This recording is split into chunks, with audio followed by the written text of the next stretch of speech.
अब देखो मेरे संग सुबह से एक तरह का कांड हो रहा है। मैंने देखो कल रात को एक तरह की वीडियो बनाई अपनी फीलिंग के लेकर ब्रह्मास्त्र के ऊपर, और मैंने यहाँ पर कुछ क्रिटिक्स और कुछ क्रिएटर्स की अच्छी से ली थी, और वहाँ पर मैंने कुछ थिएटर स्क्रीनशॉट्स यहाँ पर जाहिर किए थे। शायद उसी की वजह से मैं इस वीडियो में कॉपीराइट मिला हो। उसे मिल के 4 बार हो चुकी है, लेकिन मैं 5वीं बार नहीं चाहता कि मैं उस वीडियो को वापस अपलोड करूँ और अपने चैनल को खतरे में डालूँ। So I back with the new topic and new video. तो मुझे यहाँ पर शाहरुख खान का फ्यूचर अभी मुझे लग रहा है कि यहाँ पर अस्त्रवर्ष में अभी भी एग्जिस्ट करता है, क्योंकि देखो इतने बड़े एक्टर को इतना जल्दी मारा देना और उसके बाद शुरू में इसे एंट्री देकर शुरू में मारा देना, मुझे यहाँ पर कुछ जम नहीं रहा। अब देखो जाहिर सी बात है, मैं यहाँ पर साइंटिस्ट मोहन के फ्यूचर को लेकर, वो भी अस्त्रवर्ष में ऐसी बात नहीं करने वाला। मैं यहाँ पर कुछ पॉइंट्स लाऊं जो यहाँ पर प्रूव करते हैं उसके फ्यूचर को लेकर। चलो विदाउट वेस्टिंग एनी टाइम उस थ्योरी में आगे बढ़ते हैं, लेकिन उसे आगे बढ़ने से पहले मैं चैनल को जरूर सब्सक्राइब कर लें, ताकि मैं ऐसी वीडियो देता रहूं आपके लिए, ऐसी कुछ थ्योरीज एंड कुछ फास्ट अपडेट्स लाने के लिए, और आप इसी तरह अपडेट होते रहो। अब देखो जितना एनर्जेटिक और जितना पावरफुल स्टार्टिंग शायद यहाँ पर एसआरके कैमियो ने किया है, शायद यहाँ पर रणवीर कपूर खुद नहीं कर पाते,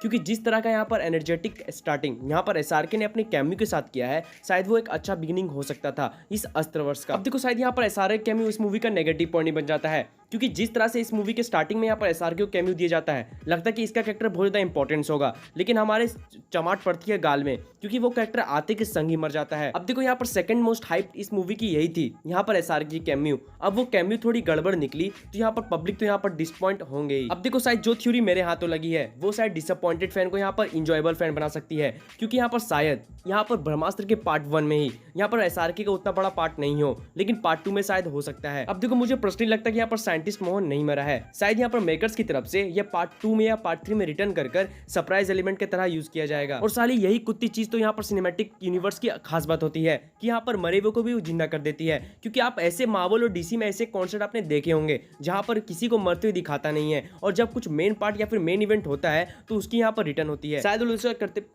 अब नहीं मालूम कैसे होती है, पर होती जरूर है। इस कुत्ती कॉन्सेप्ट के अलावा तो यहाँ पर सिनेमैटिक यूनिवर्स आधी अधूरी है, क्योंकि जिस तरह से यहाँ पर अस्त्रवर्ष यहाँ पर फॉर्म्ड हो रहा है ना, यहाँ पर उसकी शुरुआत हो चुकी है। जिस तरह से यहाँ पर नागास्त्र को माराया गया और जिस तरह से वानरास्त्र को माराया गया, शायद ये यही कॉन्सेप्ट की बिगिनिंग हो। अब देखो जिस तरह से पार्ट 1 में यहाँ पर एसआरके के डेथ को यहाँ पर हाइप मिलती है, और जिस तरह से न्यूज में यहाँ पर हाइपमेंट क्रिएट की जाती है, मुझे लगता है कि यहाँ पर मेकर्स कोई ना कोई चालाकी कर रहे हैं यहाँ पर साइंटिस्ट मोहन के कैरेक्टर के साथ। देखो इस थ्योरी को अपने दिमाग में मत बैठना कि यहाँ पर एसआरके की मौत यहाँ पर सच्चाई और हीरोइस टाइप हुई है, लेकिन जब भी वो यहाँ पर इन फ्यूचर अस्त्रवर्ष में रिटर्न करेगा तो बुराई और एक विलेनिश टाइप रिटर्न करेगा, तो इसके चांसेस मुझे एटलीस्ट अभी तक तो बहुत कम लगते हैं, क्योंकि यहाँ पर उनको यहाँ पर एसआरके का रिटर्न इन फ्यूचर अस्त्रवर्ष में कराना होगा, तो वो यहाँ पर लाइट के साथ और एक हीरोइस टाइप करवाएंगे। अब देखो जिस प्राउडी से और जिस तरह के ब्रेवियस थीम में यहाँ पर एसआरके और नागार्जुन की डेथ हुई है इस मूवी में, मुझे तो यहाँ पर कहीं ना कहीं खटक रही है कि यहाँ पर शायद इनकी प्योर डेथ नहीं हुई है, और कहीं ना कहीं यहाँ पर पार्ट 2 में इसे सरप्राइज एलिमेंट रखा जाएगा एक्सेप्ट नागार्जुन, क्योंकि मुझे नागार्जुन के रिटर्न करने के चांसेस मुझे बहुत ज्यादा कम लगते हैं, क्योंकि यहाँ पर नागार्जुन को मरते हुए तो यहाँ पर नंदी अस्त्र के साथ दिखाया जाता है और उसे बहुत सारी गोली भी लगती है।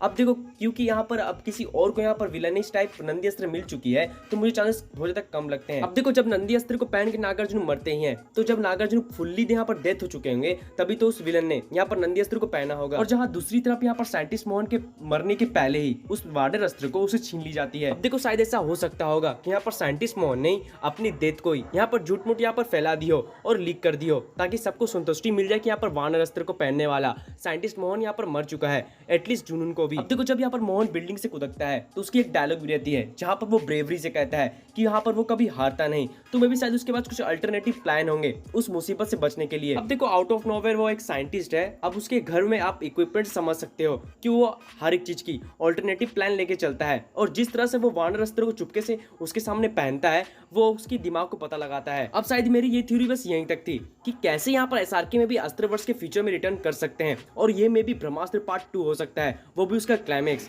तो बस आज की वीडियो यहीं तक थी, मिलेंगे किसी और इंटरेस्टिंग एंड अपडेटफुल वीडियो में, लेकिन जाने से पहले मैं चैनल को जरूर सब्सक्राइब करें, ताकि मैं ऐसी वीडियो देता रहूं आपके लिए कुछ ऐसे interesting theories and fast updates बनाने के लिए।